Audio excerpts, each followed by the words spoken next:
In Cotimbola obbolesa, bidee karaan itti si geessa. Buna dhaaban yookiin itti mootu dhugan jalatti hixaana fa'aa aarsutu jira. Mi'a buna sanitti dabala jedhanii niyyaa sanii waan kana godhanii yookiin tabarrukaaf fa'aa godhanii wanni kun akkamitti ilaalamaa jiru? Itaanni mi'a bunaa kan dabalee kun qabatamuu argaa. Wanni waan funyaan seenaati malee waan afaan seenaati miti. Kaayoon waan san godhaniif aadaa wanni sun irraa dhufti qulqulleeffamuu qabdi. Yoo waan gartee tabarruka afaan adda addaa barbaadan taate kun masiyaa guddaadha shirkii seenanii hoo achitti wanni gartee ixaana kana ittiin qurbaa godhan yookaan ittiin dhiyeenya wayiitiif ixaana kana aarsan yoo jiraate jinni gabbaruu jedhama kuni gartanii masaalaa biraa keessa nama galchaa waan kanaaf bunni bunuma biraan qabu.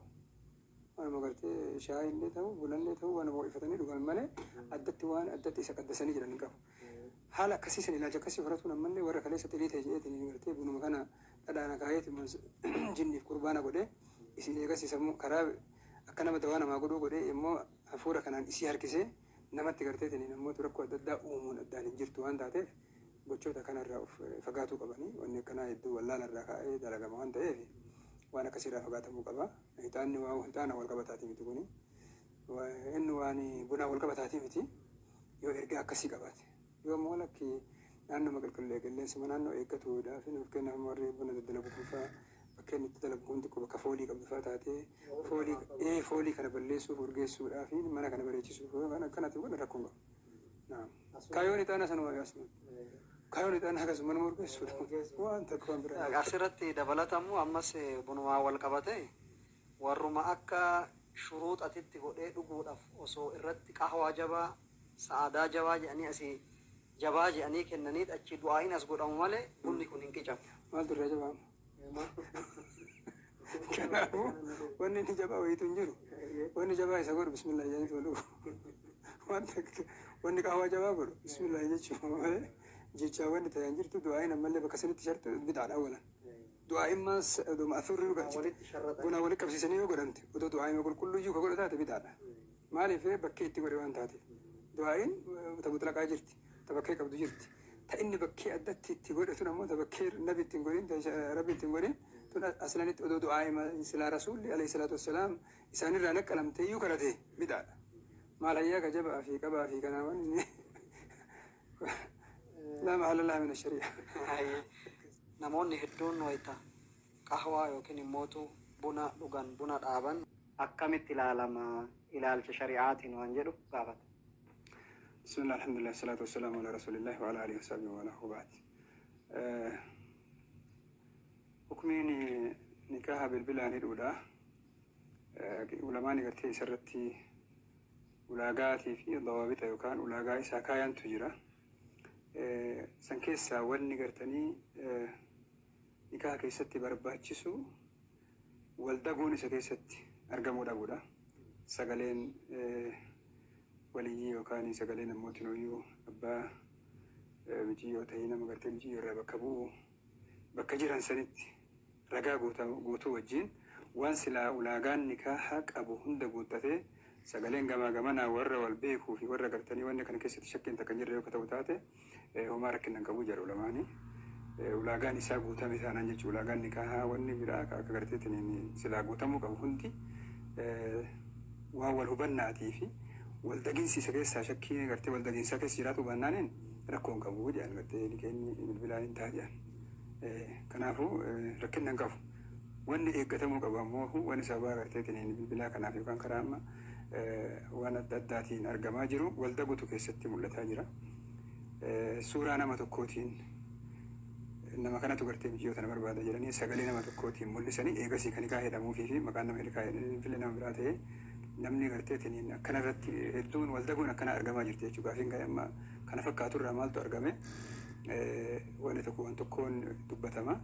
Namni wahii waliigaltee garteetiin amma zamana akka zamanaa jedhan kana keessatti mijiyyoon garteetiin jaalala argamsiifte yookaan ridaan mijiyyoolee argame jedhanii maatiin bakka biraa jira itti erganii suuraan mijiyyootti erganii mijiyyoo garteetiin ammoo nama kanatu si barbaada jedhanii suuraa tokko kaammoo haqiiqaan isii barbaadu nama biraati.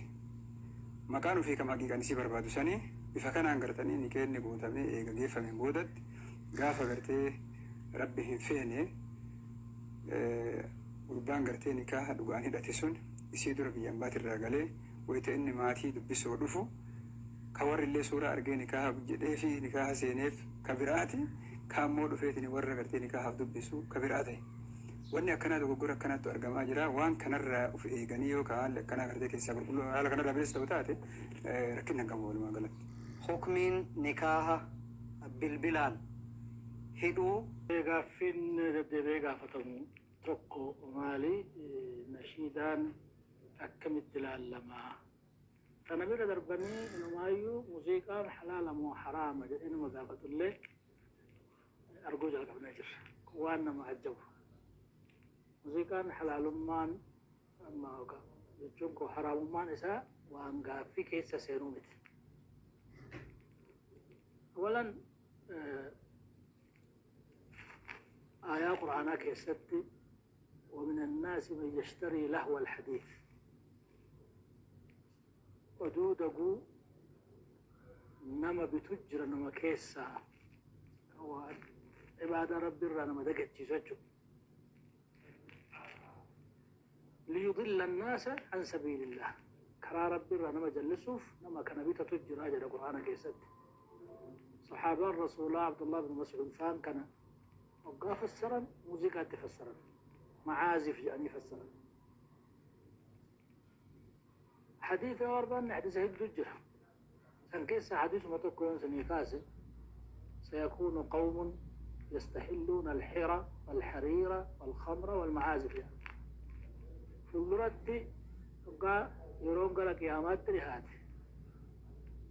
جرى دفتو جرى زنا أك حلالات تلالات خمر اللي أك حلالات تلالات موسيقى اللي كستلالا جدا يخسف الله بهم ربين أكدت إنسان اللي كبسة سانقودا جرى سنجد كنا حديث البخاري كيس سجل صحيح ما ساعة إيمان حديثا وقدون كررت وليد أنجد ولي قال أنجد جوبان كان أنا ألت إجماع اللي تورقم يجر إجماع العلماء مذاهب أفران سام على الليجر نعم إنك أنا كيس تكو شاذ هذا خطأ قبتي ديم ابن حزمي حديث البخاري كيس سجل كان تقسيسه كوان في السماء تهومتي نشيدان وكا ولا لون دور زمان النبي صلى الله عليه وسلم إيه ما يجرو كان أكمل ذي تنت قاف مثلا من قافو جد الرد سرق الرد جولين دربا كوبا باتي واجد توتا تكون إيه ما هذا كان أنا لما قاف مدولة تفاق قابعا جنوني واجد شاتي ديماني أنك سيجرا هذا هم اللي ميشا موسيقى فيدمنين بيك الجرس أما مو ميشالي موسيقى فيدمني يولين درقبكو ببريتو بفقاري وفتي يولين دربا أفتوى كايانيتي نشيد أجاني كون حرام تو نسا شك تكلم كم مفسدان إنك أبو نما قرآن في حديث الرانا مدكسي سكرا في لهو الحديث دي ربي القرآن قصد كنسا فوام أنا ما انتهيف مكان الشيدات لو نقرر تون بلغمو جركون دنو وان تابتشو قبول حرام ما سا بيكو قبنا علماء اللي جلسوا قبول علماء انتهي تو سكنتارو ترماتشو جرو نشيدان كوني مكان موسيقى كان ميشا موسيقى اللي قبوچا كان كرار فاقبو كان أما مثلا وانما عجبوا الجيتار فاقبو مكان نشيدات وان فوقو تكو يوم مكان تبريتشان انبريتو إنه في ساتي منكر وان تهجروا جدا كنافو منكر كان الرأوم من كيني أكا فقات أكا منكر ما سابه كله وجون وان الرأي الجموف إرجع قباب دوتنا تبرسوا في الدرة تائه وجزاكم الله خيرا والسلام عليكم ورحمة الله